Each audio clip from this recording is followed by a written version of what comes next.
आज का जो हमारा जो टॉपिक है वो है एंटी हाइपरटेंशन, और साथ में हम पहले हम समझेंगे कि हाइपरटेंशन क्या होता है और कौन सा सिस्टम जो है वो इसमें इन्वॉल्व होता है जो इसको एक्टिवेट कर देता है। मतलब कि हाइपरटेंशन करने में कौन सा सिस्टम ज़्यादा रोल प्ले करता है, उसके बारे में आज हम इस वीडियो में देखेंगे। सबसे पहले बात करते हैं कि हाइपरटेंशन क्या है। जैसा कि इसके नाम से ही क्लियर हो रहा है कि हाइपरटेंशन मतलब कि हाइपर मतलब कुछ हाई, टेंशन मतलब कि एक टाइप की फोर्स। मतलब कि जब जो बॉडी में जो हमारा ब्लड है, ब्लड जब ब्लड वेसल्स जो होती हैं उनमें से जब पास करता है तो वो क्या करता है कि ये जो ब्लड वेसल्स हैं इन पर प्रेशर अप्लाई करने लग जाता है।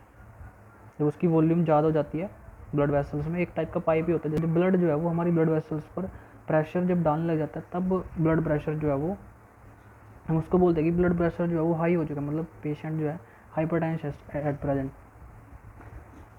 हाइपरटेंशन की अगर हम सिंपल डेफिनेशन देखें क्या है hypertension, it is the pressure, it is the pressure applied by the blood against the wall of the vessels। जो नॉर्मल ब्लड प्रेशर होता है वो कितना होता है, नॉर्मल बीपी जिसको बोलते हैं हम 120/80 mmHg, ये इसकी यूनिट है, इसको हम इसमें मेजर करते हैं। अब ये 120 और 180 क्या है, जो 120 होता है वो होता है सिस्टोलिक ब्लड प्रेशर। अब ये सिस्टोलिक ब्लड प्रेशर क्या होता है, सिस्टोलिक ब्लड प्रेशर मतलब कि जब हमारा वेंट्रिकुलर कॉन्ट्रैक्ट करता है उस टाइम पर जो प्रेशर हम मेज़र करते हैं उसको सिस्टोलिक ब्लड प्रेशर बोलते हैं। और ये जो 80 है, 80 होता है diastolic blood pressure. Diastolic blood pressure मतलब कि इसको हम ये बोलते हैं जब वेंट्रिकुलर रिलैक्स करता है उस टाइम पर जो प्रेशर मेज़र किया जाता है उसको डायस्टोलिक ब्लड प्रेशर बोलेंगे, यानी कि DBP। क्लियर है। Systolic means contraction, diastolic means relaxation. आप ऐसे इसको ईजिली अंडरस्टैंड कर सकते हो, ठीक है। हाइपरटेंशन जो होता है वो बेसिकली दो टाइप का होता है। प्राइमरी हाइपरटेंशन होता है एंड सेकेंडरी होता है सेकेंडरी हाइपरटेंशन। प्राइमरी हाइपरटेंशन का मतलब होता है कि जिसका कोई भी एक स्पेसिफिक कोज ना हो, मतलब कि ये नॉर्मली जो ऐसे ही हो जाता है, मतलब कि हम इसको ये नहीं बोल सकते कि ये इसका ये कारण है, ये इसकी वजह से हुआ है, नो कोज। और जो सेकेंडरी हाइपरटेंशन होता है ये एक पर्टिकुलर डिसीज़ और डिसऑर्डर के कारण जो हाइपरटेंशन होता है उसको सेकेंडरी हाइपरटेंशन बोलते हैं, like renal disorder, vascular disorder and etcetera, like diabetes also. ये द हाइपरटेंशन के बारे में एक समरी। अब हम देखते हैं कि हाइपरटेंशन मतलब कि ब्लड प्रेशर जो है उसको इंक्रीज करने में कौन सा पाथवे इन्वॉल्व होता है, उसको बोलते हैं हम रास पाथवे। रास मतलब कि रेनिन एंजियोटेंसिन एल्डोस्टेरोन सिस्टम। अब रेनिन क्या होता है अभी हम इस वीडियो में देखेंगे फर्दर। सबसे पहले बात करें कि एक ब्रीफ समरी मैं आपको दे देता हूँ कि बॉडी में ये सिस्टम कैसे एक्टिवेट होता है। जब भी हमारी बॉडी में ब्लड प्रेशर जो है या फिर ब्लड वॉल्यूम और फ्लूइड वॉल्यूम जब क्या होता है डिक्रीज होती है उस टाइम पर बॉडी क्या करती है, फ्लूइड वॉल्यूम को इंक्रीज करने के लिए, मतलब कि ब्लड प्रेशर को नॉर्मल करने के लिए इस सिस्टम को एक्टिवेट कर देती है। सिग्नल जाता है तभी हमारी जो किडनी होती है वहाँ पर, किडनी में क्योंकि रेनिन प्रेजेंट होता है, रेनिन क्या करता है फर्दर इस पाथवे को एक्टिवेट करने में और इस पाथवे की फर्दर प्रोसेस में हेल्प करता है ताकि जो बॉडी का जो ब्लड प्रेशर है वो नॉर्मल हो सके। फिर से देखते हैं ये पाथवे कैसे एक्टिवेट होता है और क्या केस में होता है।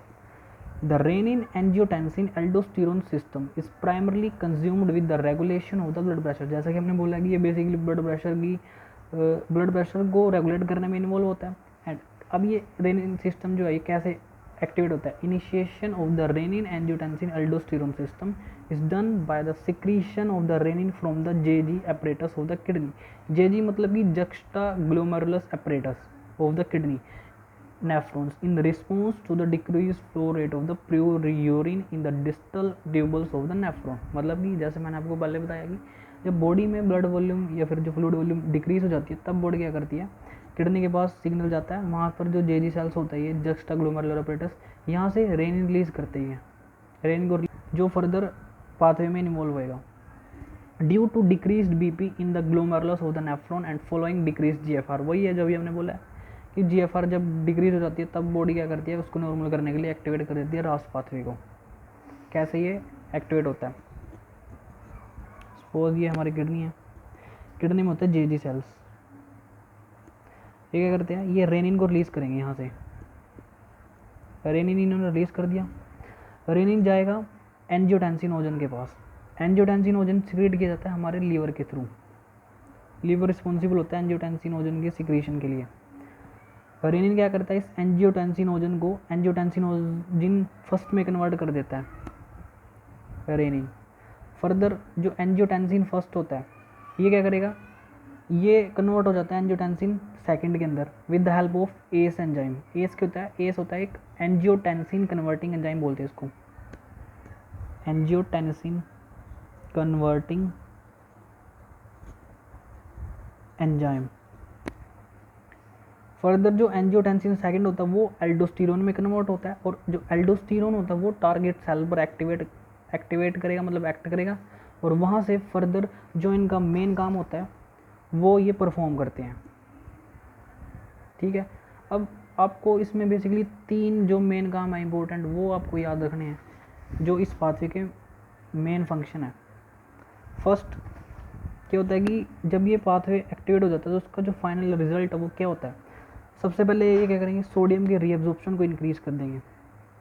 जो हमारी ट्यूबल्स होती है, नेफ्रॉन्स होती है किडनी में, वहाँ पर सोडियम और वाटर का जो रीअब्जॉर्प्शन है वो फिर से इंक्रीज़ होएगा।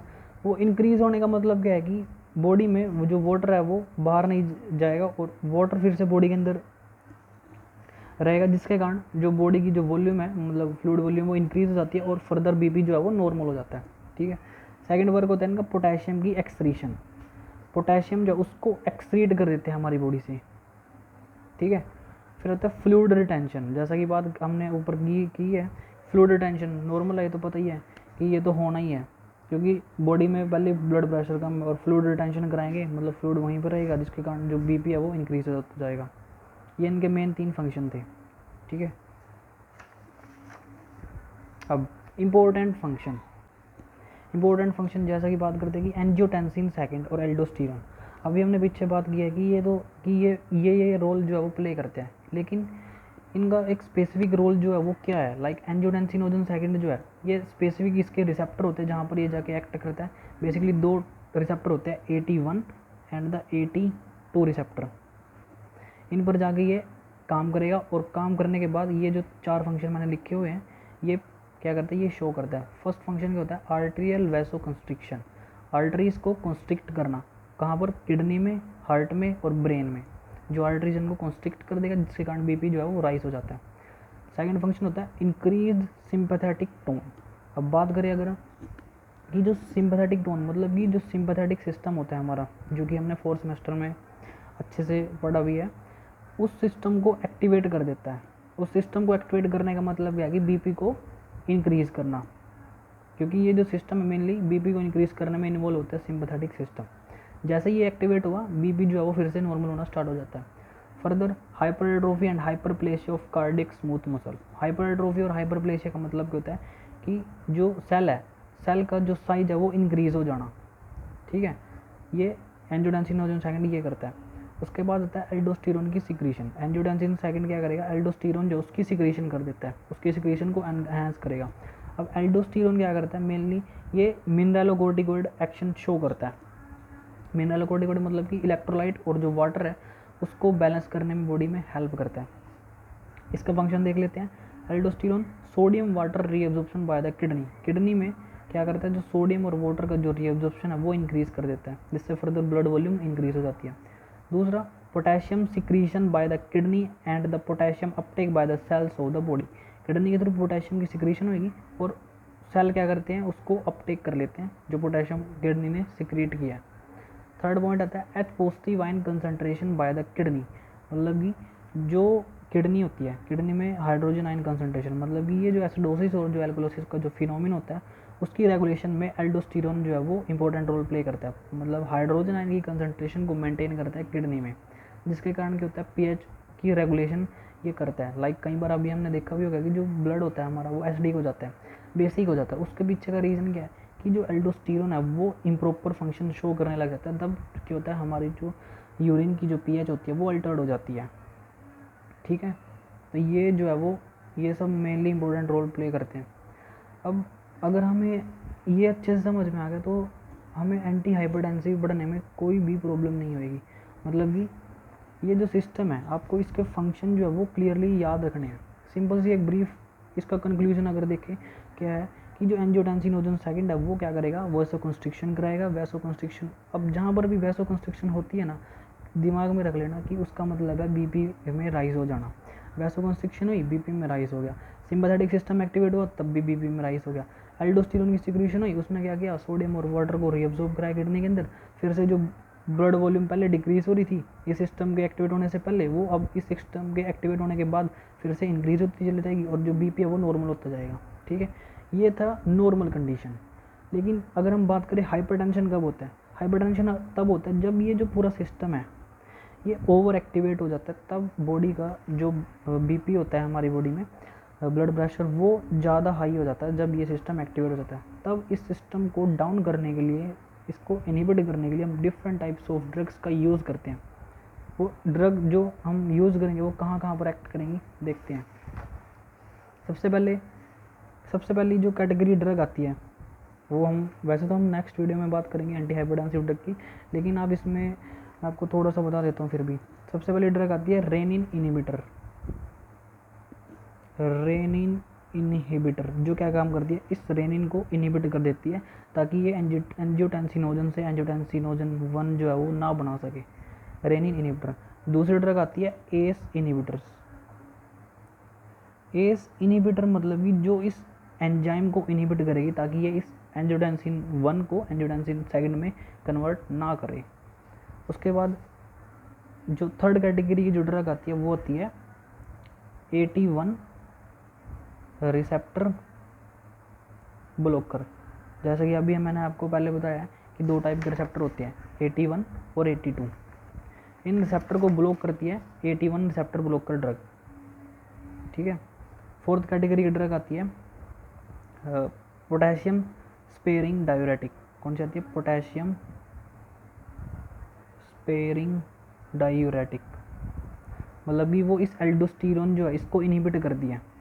ये चार कैटेगरी की जो ड्रग है वो इस पाथवे में इन्वॉल्व होती तो इससे अलग भी, लेकिन जो मेनली इस पाथवे पर एक्ट करती है वो बेसिकली चार कैटेगरी की ड्रग है। Renin inhibitor, ACE inhibitor, AT1 receptor blocker and potassium sparing diuretic.